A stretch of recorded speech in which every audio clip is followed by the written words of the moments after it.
Comme chaque lundi, Cyril Hanouna a demandé à ses chroniqueurs de raconter leur week-end, ce 13 mars. Mais au moment de donner la parole à Béatrice Rosen, il l'a interrompu en précisant à ses camarades ainsi qu'aux téléspectateurs que l'émission sera marquée par 2 absences cette semaine.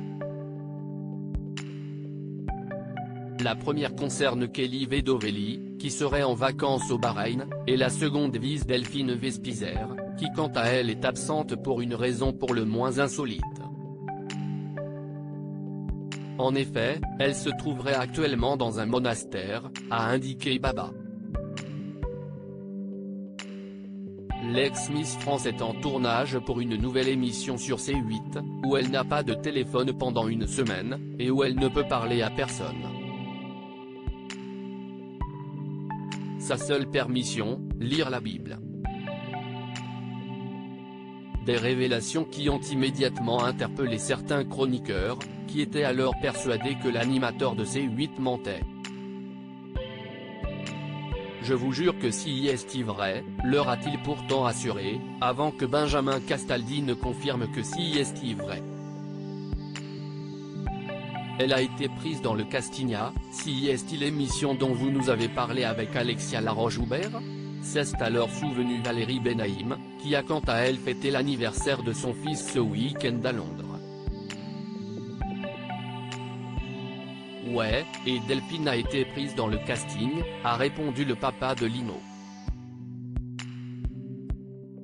Reste désormais à savoir de quelle émission s'agit-il précisément et quand est-ce que celle-ci sera diffusée à l'antenne.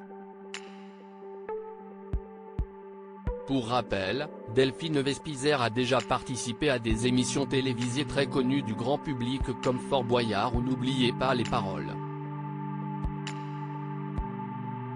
Mais là où elle a l'habitude, depuis quelque temps désormais, de s'épanouir au quotidien, si est bel et bien au sein de l'émission présentée par Cyril Hanouna, dans laquelle elle se fait parfois remarquer, que ce soit à travers les anecdotes qu'elle raconte, ou pour ses actions comme ce geste adressé à Baba la semaine dernière, qui n'avait pas manqué de faire réagir les chroniqueurs ainsi que sans doute les téléspectateurs.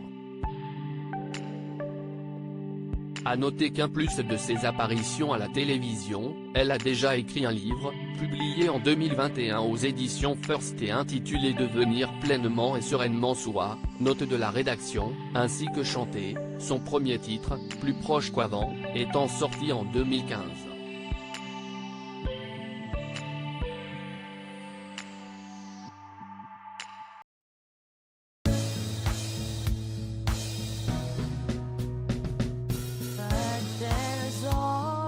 Through the rough times